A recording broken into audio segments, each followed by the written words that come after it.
की बात करूं तो मैंने कहा कि इतने एक प्रेस कॉन्फ्रेंस में 11 वर्षों के बोल्ड डिसीजंस बता देना ये मेरे लिए बहुत कठिन होगा, लेकिन आर्टिकल 370 को एब्रोगेट करना, पॉलिटिकल नैरेटिव बन चुका था कि दिस इज नॉट पॉसिबल, देश मान चुका था कि दिस इज नॉट पॉसिबल, और वो आर्टिकल 370 धाराशाही हुआ और एब्रोगेट हुआ, वो हम सबको पता है। और आप ही सोचिए, जम्मू, आप ही लोग कहते थे, सब लोग, लोकसभा में टर्नआउट 58.46% रहा और विधानसभा J&K के इलेक्शन में turnout was 63%। This is the change and this is the result of the bold decision taken.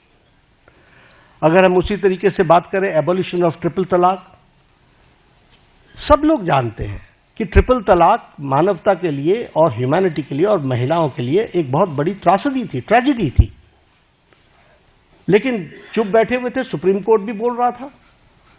लेकिन ये बोल्ड डिसीजन लेना और ट्रिपल तलाक को समाप्त करना, जबकि इस्लामिक कंट्रीज में और हमारे नेबरिंग कंट्रीज में कहीं भी ट्रिपल तलाक नहीं है, Bangladesh, Pakistan, Afghanistan, Syria, Iran, Iraq, Malaysia सब डोमिनेटेड मुस्लिम देश रहे हैं और इस्लामिक देश रहे हैं, लेकिन यहां भी ट्रिपल तलाक नहीं था और हमारे यहां ट्रिपल तलाक चल रहा था। एक बोल्ड डिसीजन लिया गया। उसी तरीके से enactment of the new Waqf act, हम लोग डिस्कशन कर रहे हैं, वी नो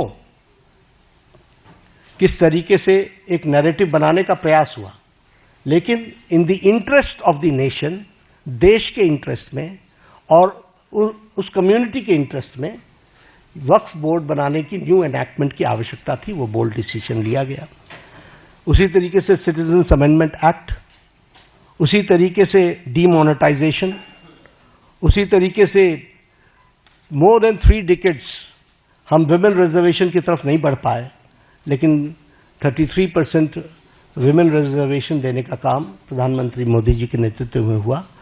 और उसी तरीके से अगर हम देखें इकोनॉमिक डिसिप्लिन के लिए, इकोनॉमिक डिसीजन में भी बहुत गहरी सोच के साथ जो आर्थिक जगत को बहुत तीव्र गति से आगे खड़ा कर सके, इसके लिए निर्णय लिए गए।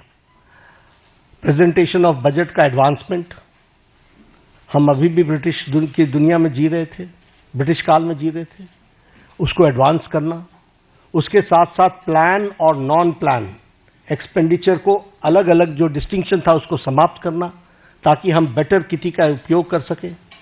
हमारे अश्विनी जी बैठे हुए हैं, रेल बजट को एसिमिलेट करना और भारत की आर्थिक जगत को एक साथ कैसे देश के लिए डेवलप किया जा सकता है उसको करना। आप भी जानते हैं, हम भी जानते हैं कि हमारी इकॉनमी 10th से छलांग लगा करके 5th पर पहुंच गई, और अब जो इंटरनेशनल मॉनेटरी फंड का जो अब नया डेटा आ रहा है वो हमको 4थे स्थान पर ला रहा है, और हम 4थे स्थान की तरफ हम अग्रसर हुए हैं, और हम 4th straight consecutive 4th straight में हम अपने ग्रोइंग इकोनॉमी में इस ईयर भी हम सबसे आगे हैं। और उसी तरीके से हम देखें फास्टेस्ट ग्रोइंग इकोनॉमी के रूप में हमारा 4था साल लगातार चल रहा है। Per capita income has increased by 67%. Foreign exchange reserves has increased by 135%. Exports at the record of to the US dollars is 825 billion. Gross FDI rise is 106%. Taxpayers का base बहुत increase हुआ है, वो 127%. और उसी तरीके से ग्रॉस डायरेक्ट टैक्स कलेक्शन ये भी 238% का इंक्रीज हुआ है। अगर एजेंसीज की बात करें तो bright spot international monetary fund Bharat की इकॉनमी को IMF बोलता है, वर्ल्ड बैंक हमारे को fastest growing economy, major economy in the world कहता है, और वर्ल्ड इकोनॉमिक फोरम हमको वो कहता है कि India is all set for as a primary engine of the global economic growth in 2025 and 26। यानी सारी विपरीत परिस्थिति में भारत की इकोनॉमी सुदृढ़ और सक्षम तरीके से आगे बढ़ रही है, ये हमको ध्यान में रखना चाहिए।